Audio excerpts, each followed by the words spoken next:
What is the work culture like in TELUS University? We know we need to be the best, but we also work together to be the best. Because it's important that we know work-life balance is important. We deliver values to students. So not just life skills, technical skills, but also value. Consumer behavior, number one, and number two was organizational behavior. Exactly. The quality standards are 100% identical. You need robots, but you cannot replace humans. How do you ensure, from a university's point of view, where TELUS University is affiliated, they get the same experience here in Kathmandu as well? We are trying to make sure the experience will be very consistent and similar. So we keep on changing the curriculum according to what the demand is coming. That's why we say it's a future graduate. What sort of accreditation is AACSB? AACSB is basically an accreditation body in the United States, specially meant for business schools. A local degree is good, but I think international degree is better because it gives you all the international perspective, allow you to go out, see the world before you come back.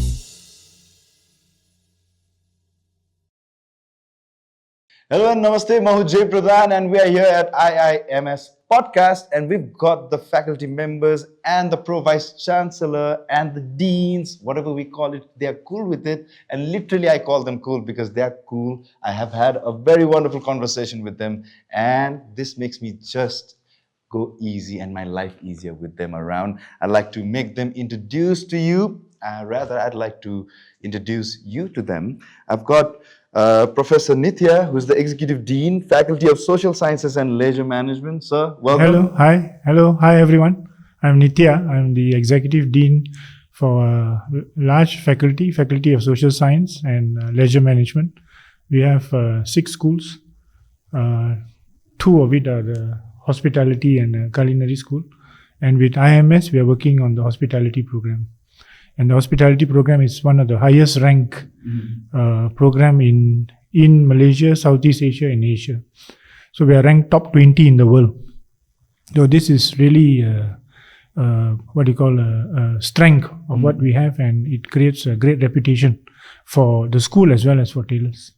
So we've got Miss Angie, the Pro Vice-Chancellor, who's also responsible for planning and academic development. Welcome, ma'am. Yeah.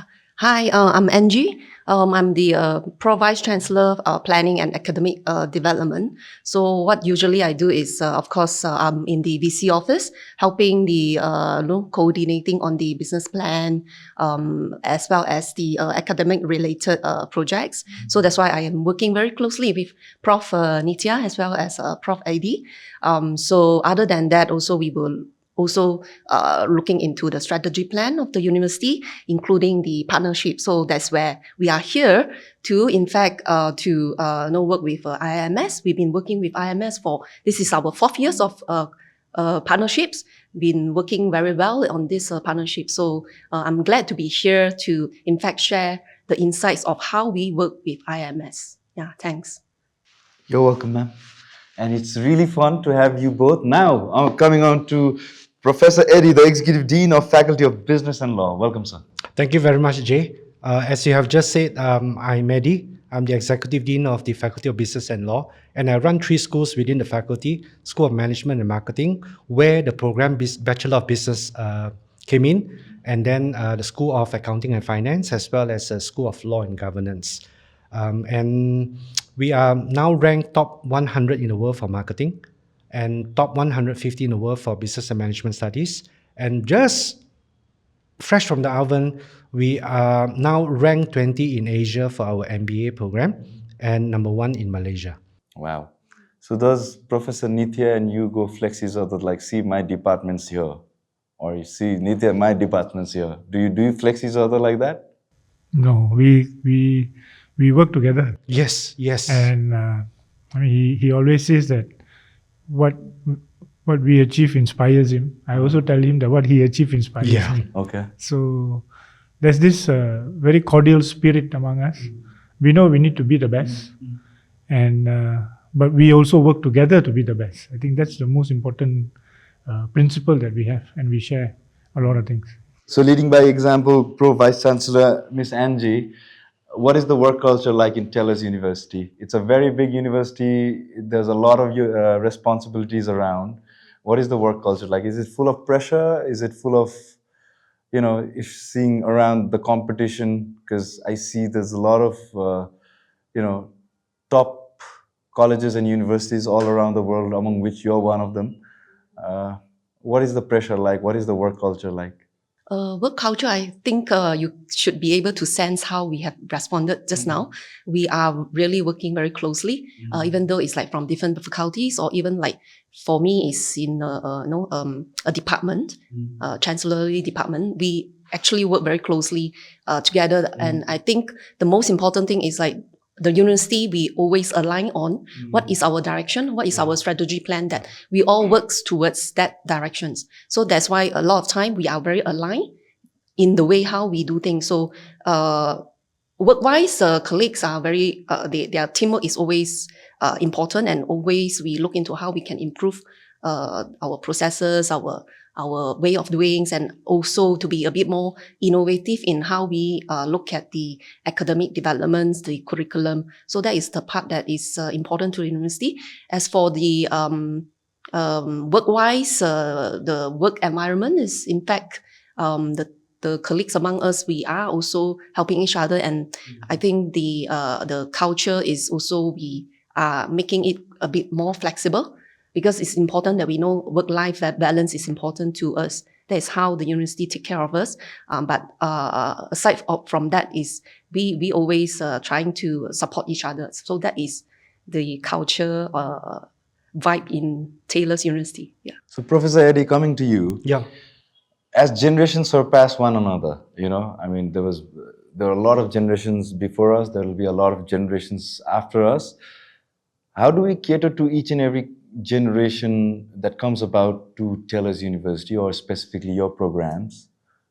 Because each and every generation apparently has a different mindset, different attention span, different ambitions to life, different perspectives to life. How do you cater to those with the courses that you have and the faculty that you have? That's a very good and valid question, Jay. We all know that we belong to different generations. Right now, we are having the Generation Z in the classroom, and in few years to come, we'll be expecting the Generation Alpha in the classroom. Yeah. So what is happening is that we will have to understand how the Generation Z behaves and use that as a basis for us to fine-tune our teaching, learning, and assessment. I'm sure you know that kids nowadays, they have gadgets. They use AI a lot, which is part and parcel of what they are doing, something that we cannot stop them from using. And therefore, we have to adapt to the changes. So in terms of curriculum, that is also something that we need to fine-tune. And how do we do that? We constantly review our curriculum. And on that basis, we look at the teaching and learning strategy.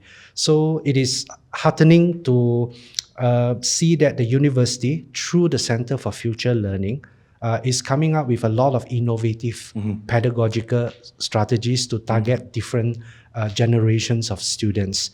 And at the same time, we also make sure that our academics get the relevant capacity building opportunities, so that they are able to understand where the students are coming from, although not always 100% correct, but at least we would have done something that will appeal to the larger segment of the students. It's a very complex thing that just Professor Eddie tried to put up with us, to balance. Now, balancing is an art in itself, and not everything gets balanced in life or in profession or in every aspect of life. How do you cope up with the new generation? Or do you just agree to him? Or what are your personal views on coping up with the generations of different kind, and technology as a whole, in a nutshell? Yeah, I agree with Professor Eddie. I have children who are this Gen Z type, my youngest twins, two of them. And it's not easy to understand them. They are very different from us. So I think the most important thing we need to do is, as educators, we need to understand this generation. There are things that we like, they don't like. There are things that they like, we don't like. So how do we balance? The word is, how do we balance this?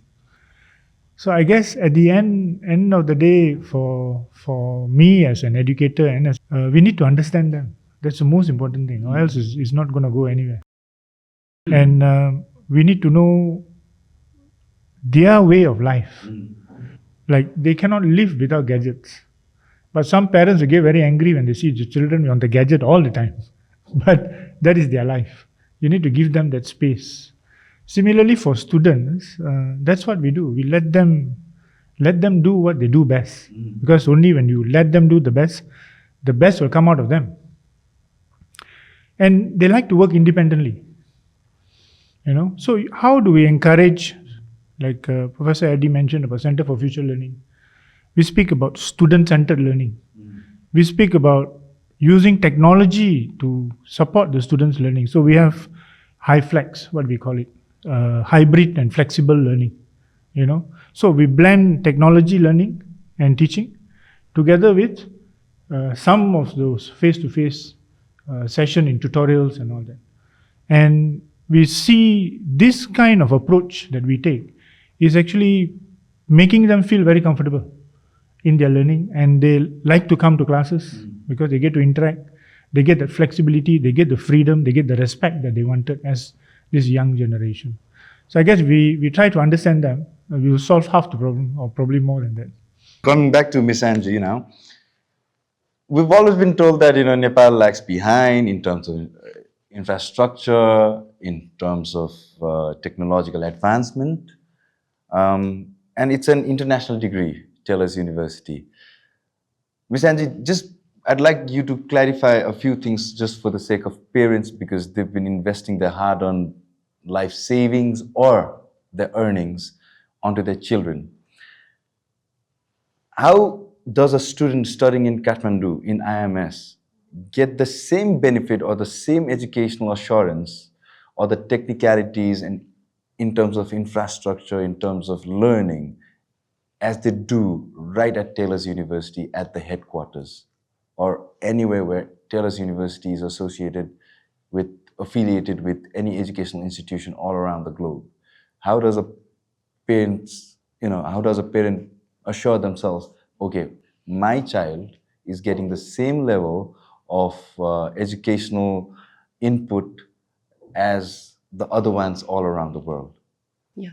I think, Jay, I think that is a very valid and a good question that we always heard from people that asking, so how do you ensure that, the quality, the academic standards, the quality that we conduct or we deliver in back in KL in Taylor's University will be similar as what we have in IIMS. So of course, we have gone through a very rigorous kind of process to ensure that the quality, the standards are consistent. So probably we will want to be assured to the parents that the programs that run every programs that run at IIMS is through a franchise kind of model where academic curriculums are similar, is exactly similar. The program structures are similar, right? And then the even like how we assess students, the marking scheme, the rubrics are all 100% identical,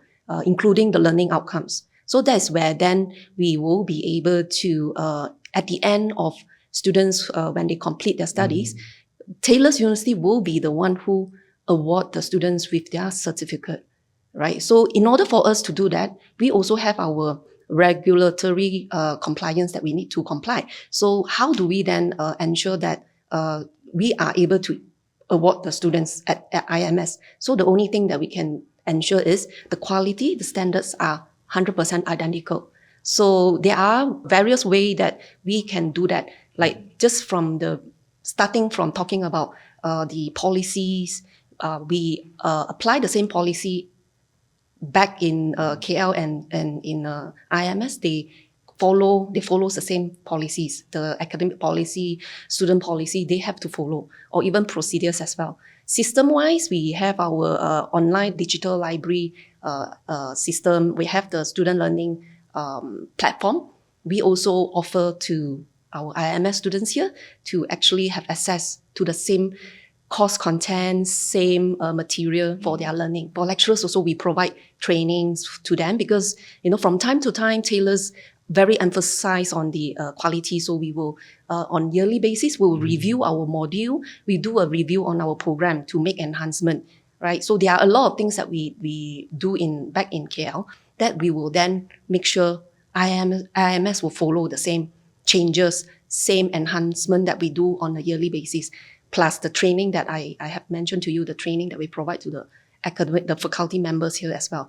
So in a nutshell, it's 100% identical program that we run in IIMS here. So I hope that the parents have no concern about whether these programs have any deviation in terms of the standards, in terms of the quality. So we are very certain that it has to be the similar because we have a mechanism to ensure both are the same, run in KL or in Taylor's University or in IIMS.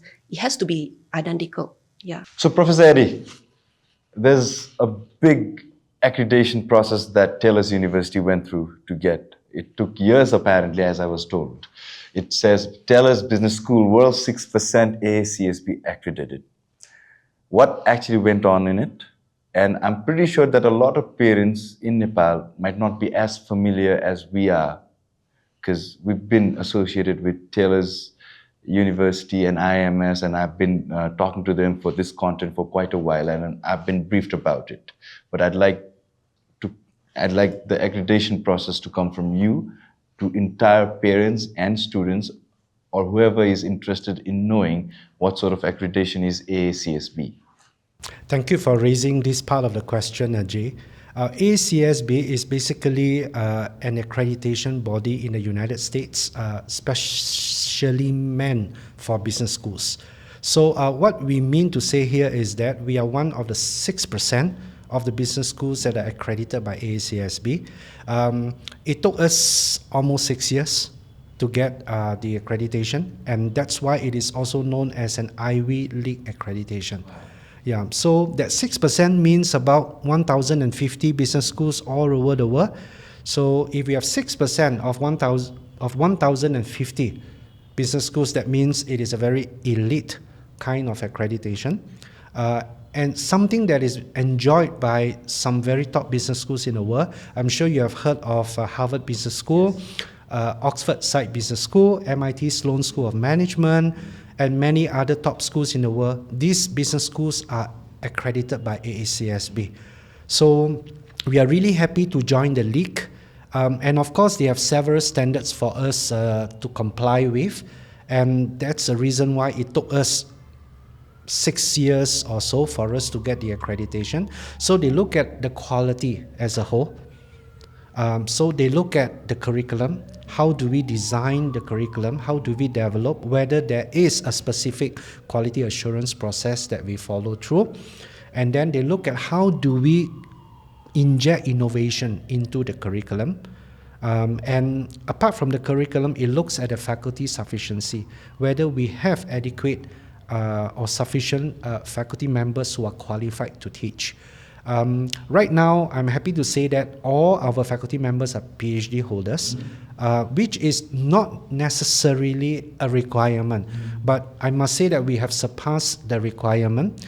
And I must also add here that for IIMS, we are also using the same yardstick as we determine the faculty members. Yeah, I heard so. I wanted to teach at IIMS personally, but then they were like, we need a PhD degree. Yes. I'm like, there's time for that. Yes, yes. Well, I'll come back to that in a minute.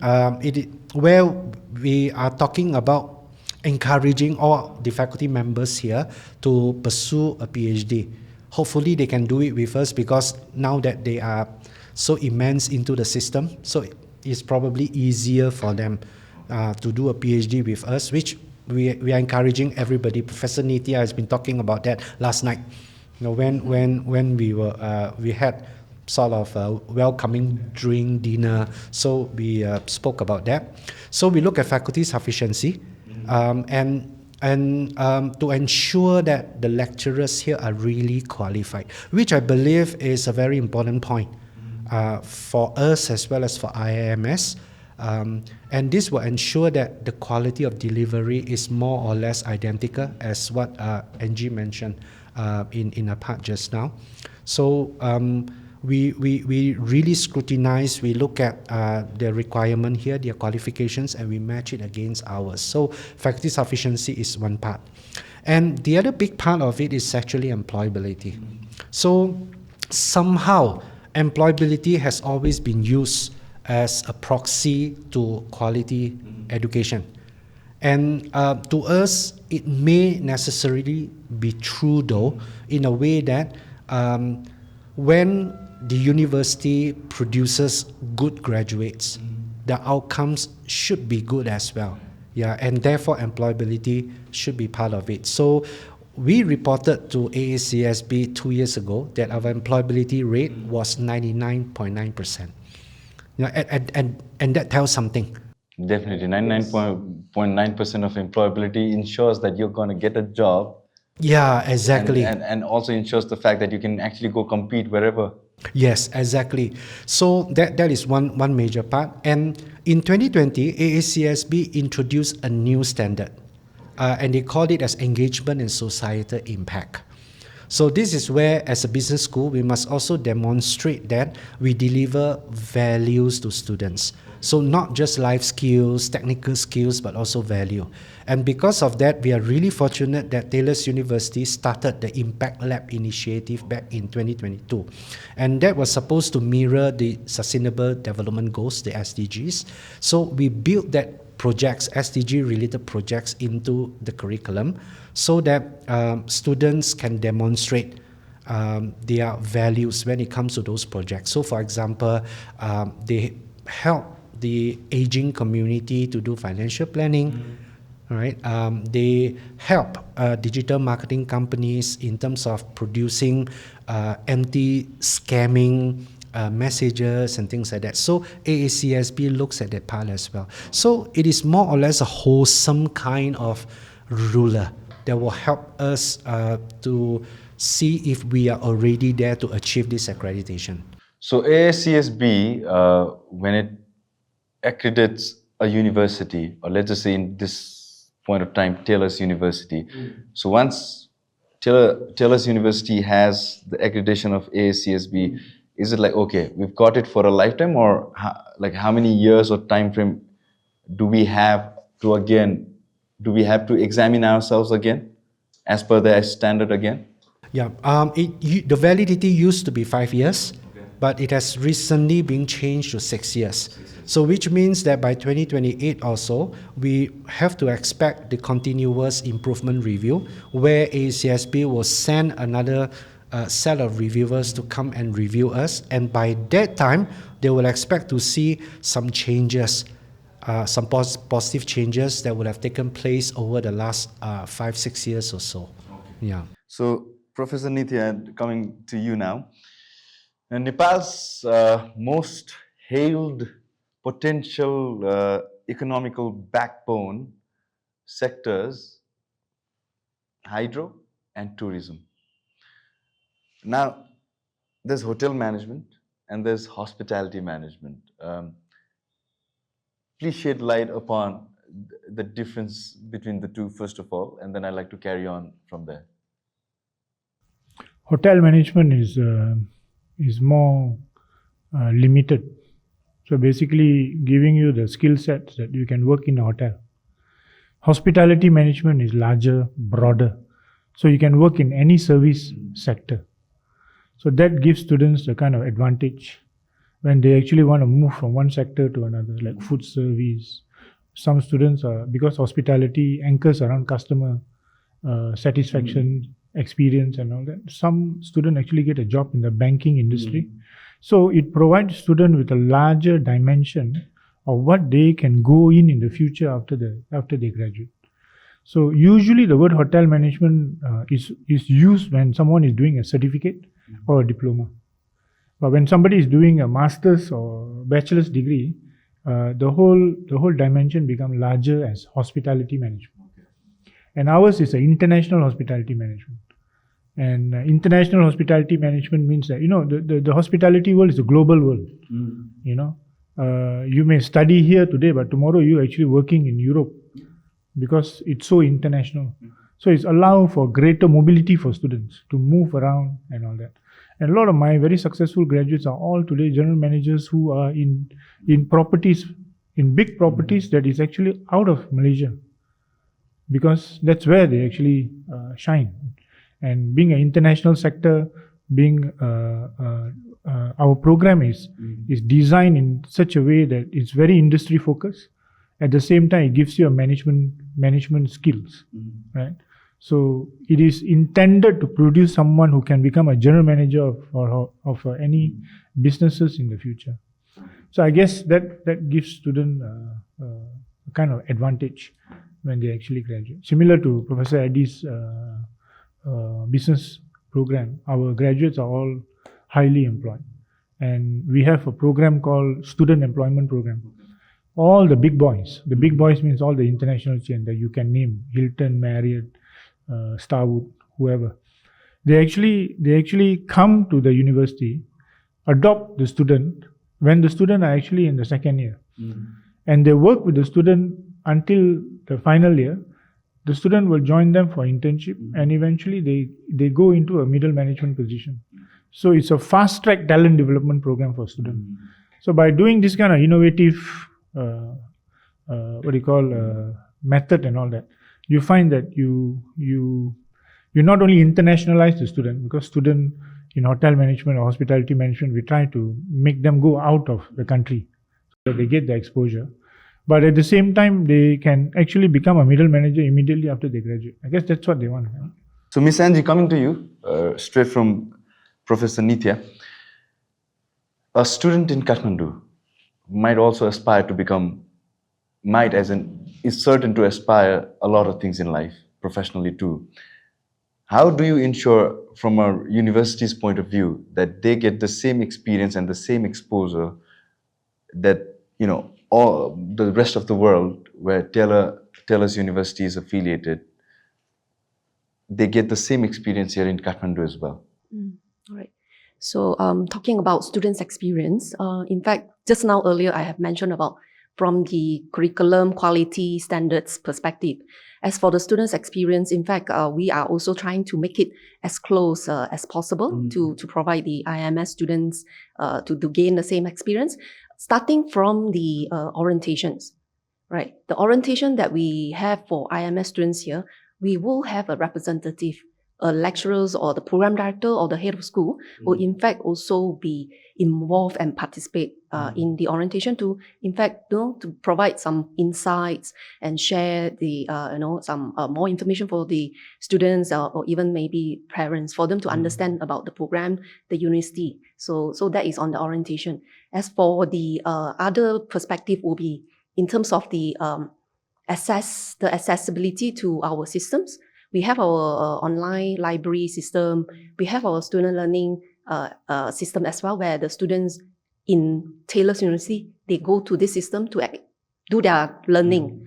And we also grant and provide the same access to IIMS students. So because this is important for us to ensure that the students will gain the same experience, because that is important.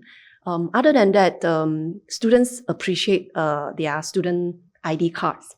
So what we have done is, all this while, is we also make a new student ID card that stated Taylor's University student, and then with their names, their student ID printed on a card. And then we make for all the IIMS new students, upon their registration with IIMS, we will then issue the cards and then we will send it over here. And the students very happy when they see their card, their lanyard, and with the cards, right? They are very proud, and then they will wear with them. So that is on the, So these are the things that we are trying to make sure the experience will be very consistent and similar. Other than what I have mentioned earlier on the curriculum, the quality perspective, those are also similar. So we are trying to do that for the students. So, Professor Eddie, a lot of changes, like I said, in terms of generation is one, but technologically two, and things changing faster in current days just makes it more challenging to adapt to education and industrial realism. How do we ensure that these students who are getting a business degree are going to be insured for the 5 or 10 or 15 years because they're studying today? Things might not be very different tomorrow. How do we cope up with this? This is a very interesting question, yet comes with a very difficult answer. No, you are absolutely right that the world is changing at an unpredictable pace. So what we can possibly do in various approaches, one of them is to constantly deliver this message to the students that whatever you study today will be obsolete in 2 to 3 years' time, maybe sooner. Right, looking at the revolution of AI and how the industry is changing, we see jobs. If you look at the World Economic Forum, a number of jobs that have never existed before are now in the list. In existence. Yes, whereas a lot of traditional jobs have been predicted to be obsolete, in 1 or 2 or even shorter time frame in terms of years to come. So one of the things we constantly tell students is your adaptability is a key. So you must be able to look at things very differently, and therefore critical thinking, analytical thinking become some of the very important skills today. And related to this is the spirit of lifelong learning. So we believe that our students must be taught of where to look for information, how to use AI responsibly, and on that basis develop their critical thinking and analytical skills. So with the hope that once they have graduated or even before their graduation, they will constantly learn new things, pick up new things. And I tend to think that this generation and the following generation are those who are at the greatest opportunity to be exposed to this because of their technological literacy. So they should be able to make full use of this opportunity to upgrade themselves so that they know better and stay at the edge compared to the rest of their peers. So Professor Neethia, joining the links again, because this is getting very interesting. And hospitality management is something probably would defy AI maybe, because it's more to do with people. Maybe, I don't know, please enlighten me if I'm needed to. But what is the skill set that you're banking on in terms of hospitality, that, okay, this is the skill set that is going to surpass every challenges. If someone has it and someone aces it, they're in a safe space. Is there something like that? So I think what Professor Addy has mentioned, I think it's the most crucial skill set, life skill. Are you able to work with people? Can you communicate effectively? Do you have critical thinking? They call it the 5 C's, and that is very important. However, in hospitality, because it's a bit more specific, so other than life skill, we also make sure that they have a very strong discipline specific knowledge. So they must be good in their discipline. Only then they can become a successful manager one day. So when you can master that body of knowledge, then you are very confident, and you can be employed very easily. And the next one comes the management skills. So you have life skills that is important because it keeps changing. So that's why we call it we are producing future ready graduate. Okay. You don't know when is the future. True. But they must keep on evolving. So when you give them this kind of skills, one day they should be able to use it. It's like a toolbox. When you need it one day, you say, hey, yeah, I learned this before. I think this can be useful. And the last one, of course, the nail on the coffin was lifelong learning. Yes. Because today you cannot stop learning because things will keep changing. Right. And you asked me about what do you think is important for hospitality? Hospitality is also embracing AI, technology, robots, chatbot. All this is coming into hospitality.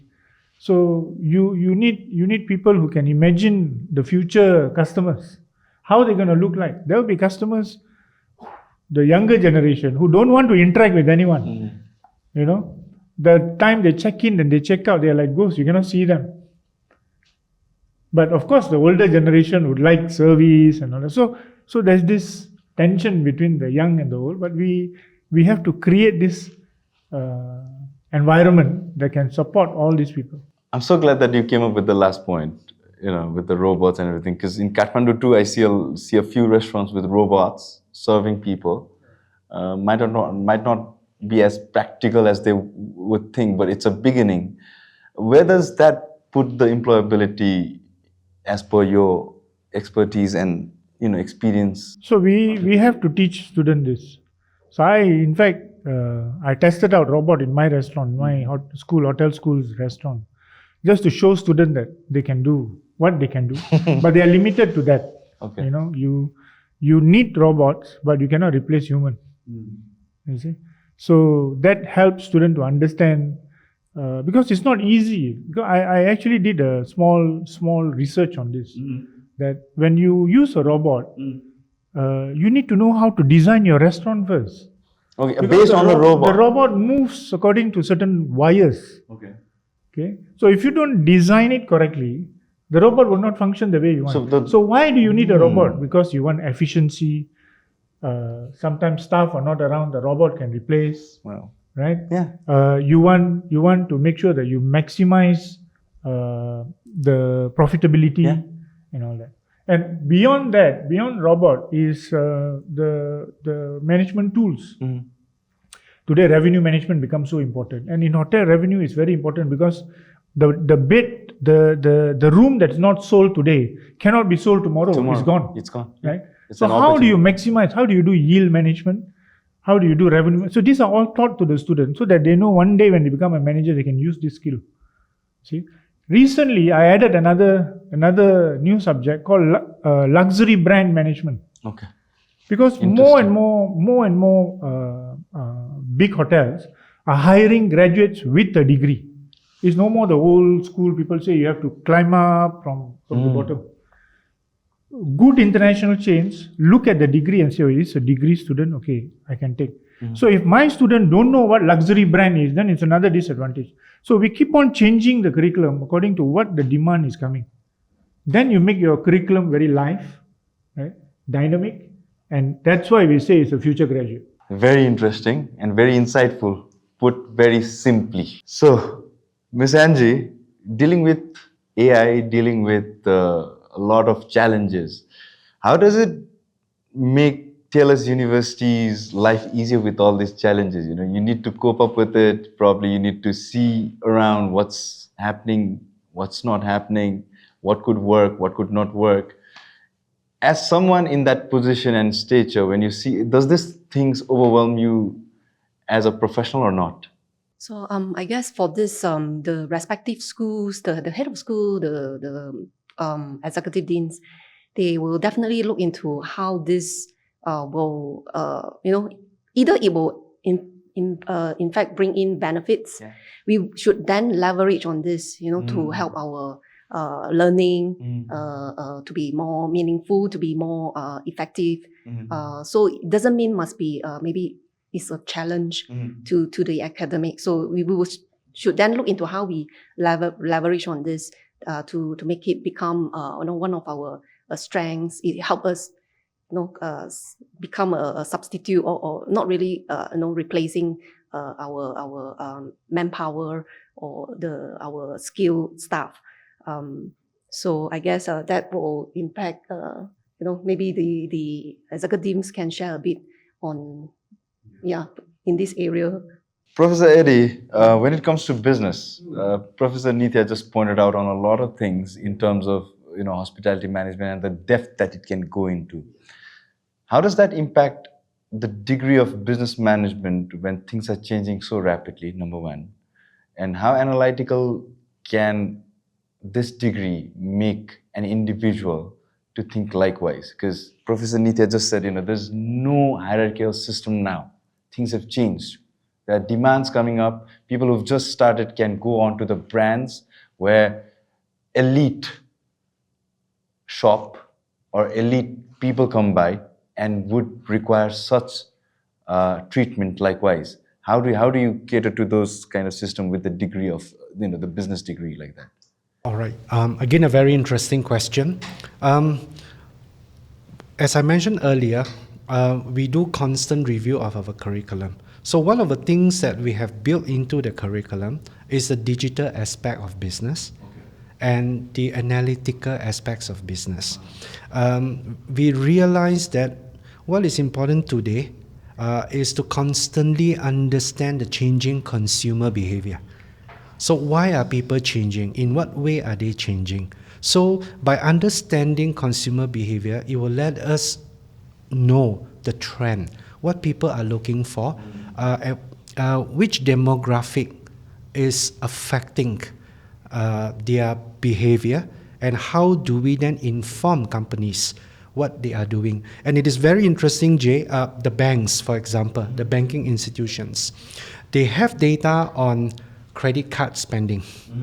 I'm sure we all have credit cards. So banks can easily identify the demographic background of that card holder, where I spend, when I spend, how much do I spend, and that trend, that data will enable a banking institution to know my spending behavior, right? So that banking institution can share this information, in a very generic way without intruding into personal privacy with different industries. So if you want customers, you target this group of customers. Then another industry, if you want another set of customers, if you're selling, say, for example, different ranges of watches, for example, right? At lower ranges, these are the people. So if these are the people who walk into your store, be assured that 99% you'll get the business. Yeah. So that provides that perspective of, how a business student should be trained, so that they can understand and leverage data and also their knowledge on analytics to help companies make decisions. So this is how our degree has been structured. Two of my favorite subjects when I was doing my MBA, BBA, and while I was in my high school pursuing management were consumer behavior, number one, and number two was organizational behavior. Exactly.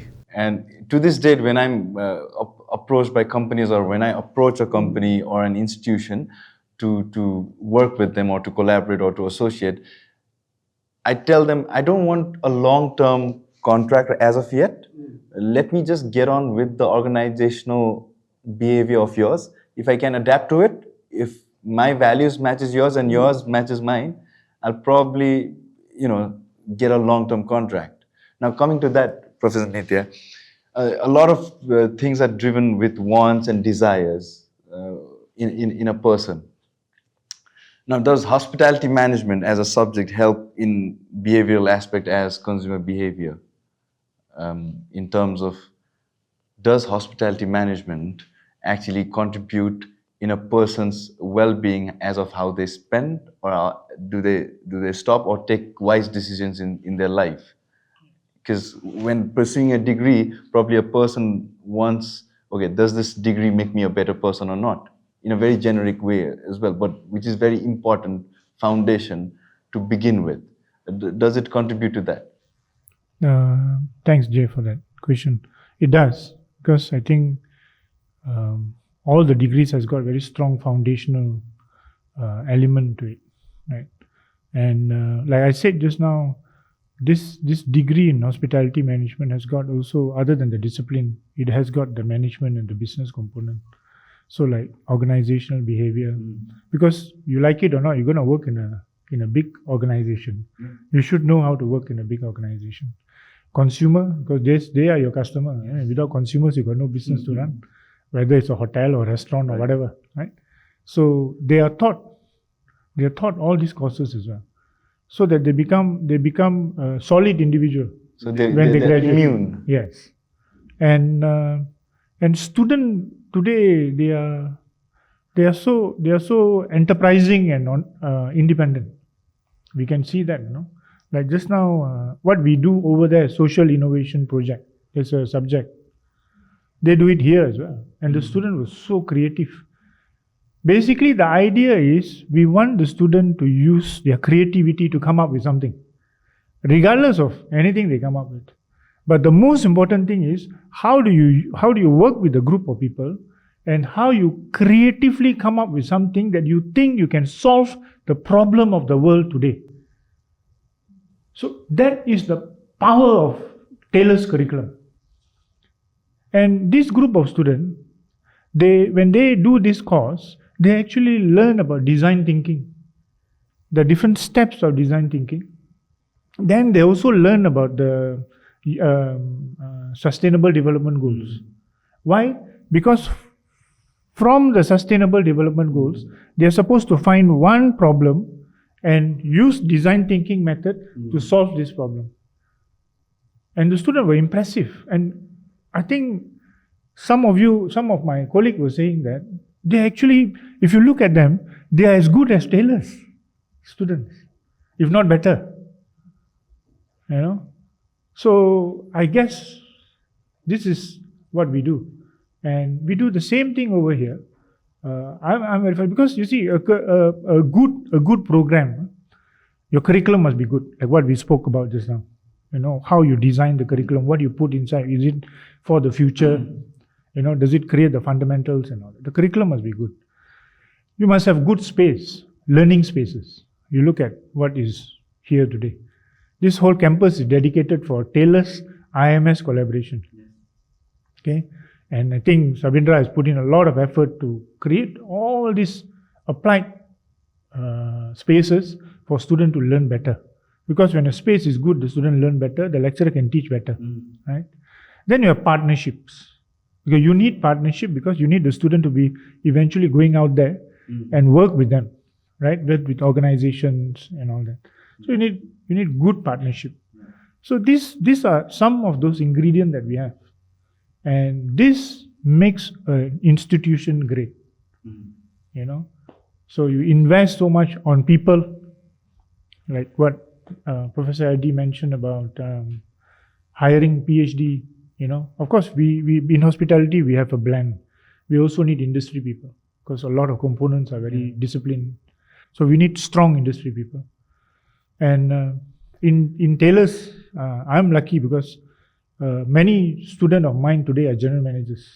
Wow. So specifically once a year, I do a general managers networking dinner to expose my student to most of these general managers are also my alumni. So you get to connect them.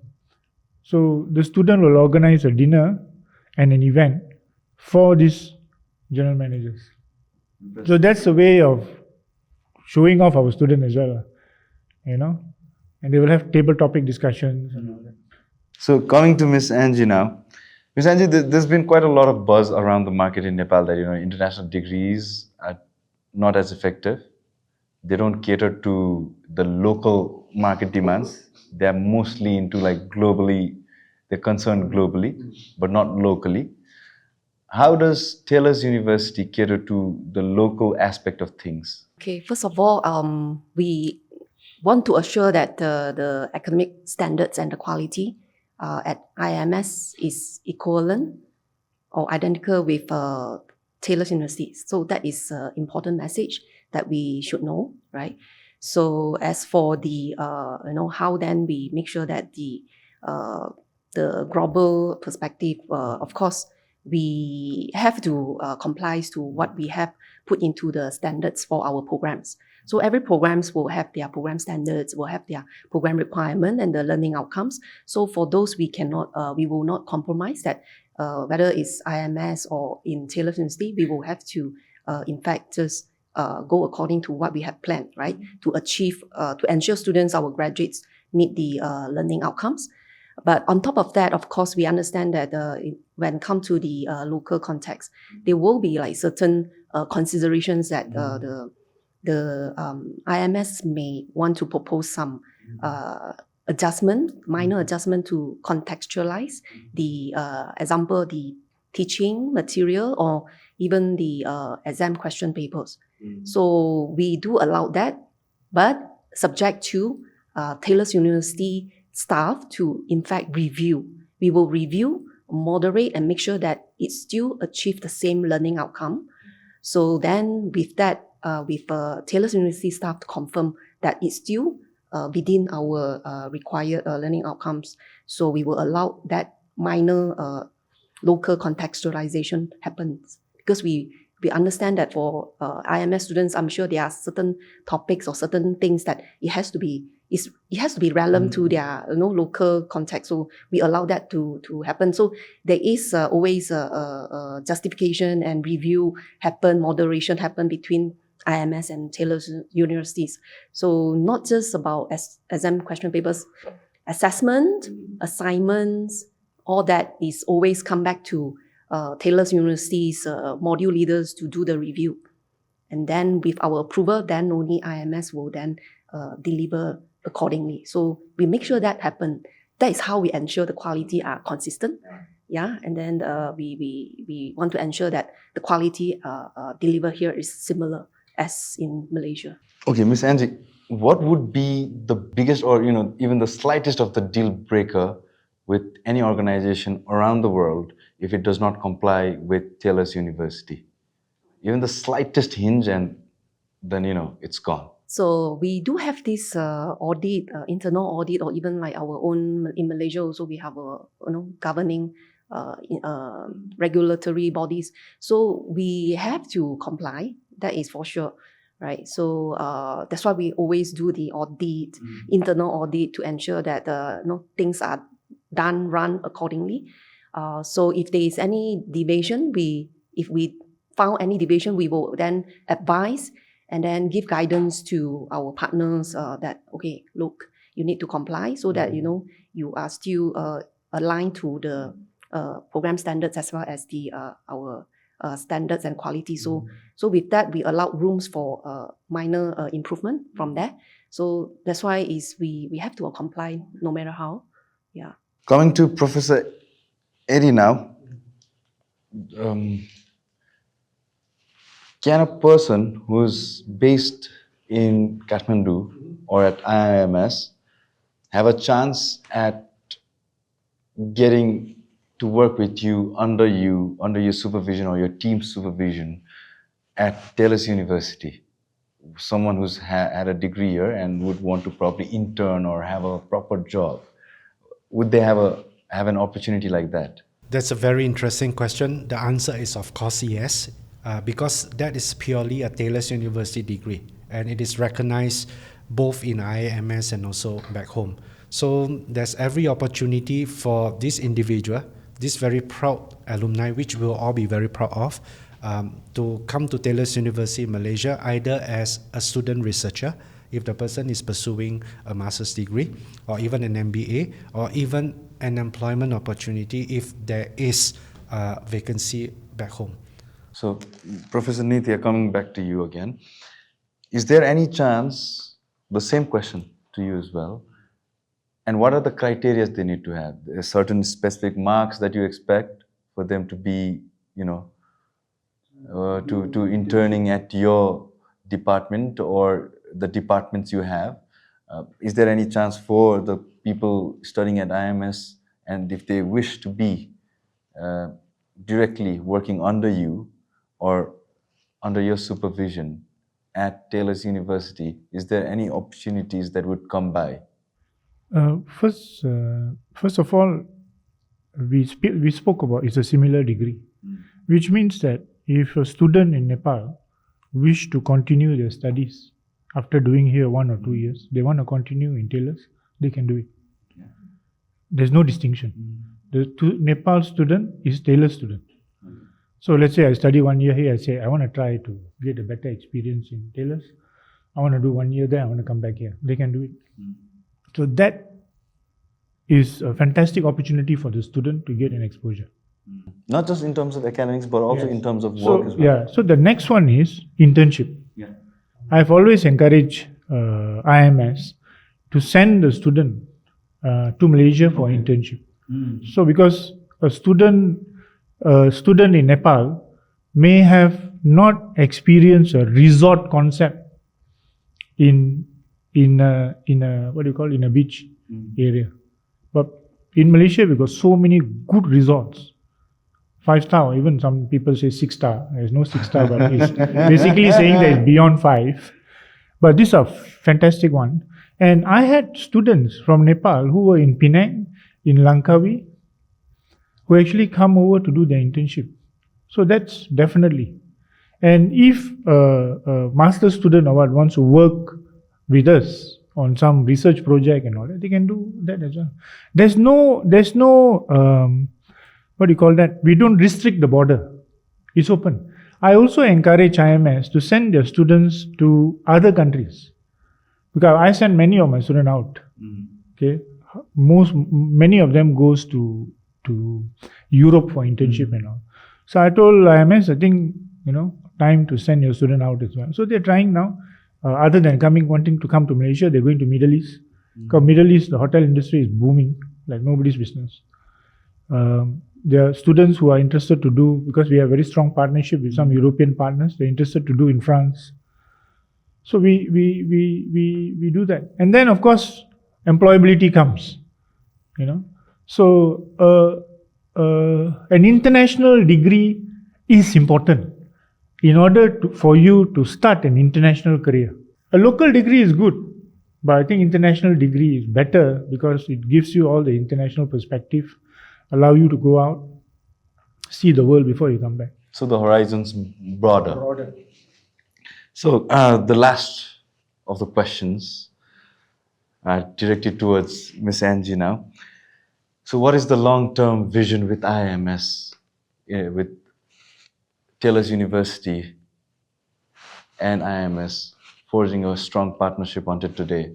For the next 5 years, what is the long-term goal? Okay.